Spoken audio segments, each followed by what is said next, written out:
కృష్ణా జలాల మీద గడబడి జరిగితే ఒక్కసారి అక్కడ నాయకులు తీరికపోతే నల్లగొండలో పోయి ఒక గర్జన చేసి వచ్చినా కానీ నేను ఎక్కడ బయటికి రాలే, మాట్లాడలే. కానీ ఏడాది అర్థం అయిపోయింది, ఇంకేం పాడైంది? పువ్వు పుట్టంగానే పరిమళిస్తుంది అన్నట్టు ప్రభుత్వం కథ తెలియదా?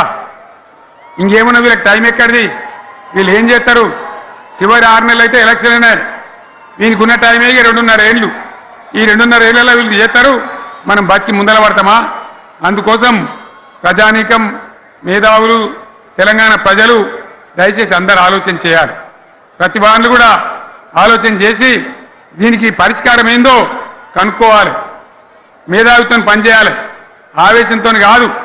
ఆవేశంతో మనం నినాదాలు ఇస్తే కాదు, ముళ్ళును ముళ్ళుతోనే తీయాల.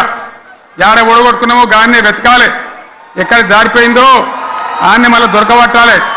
ఆ నైపుణ్యం, ఆ స్థాయి ఇవాళ రావాలి.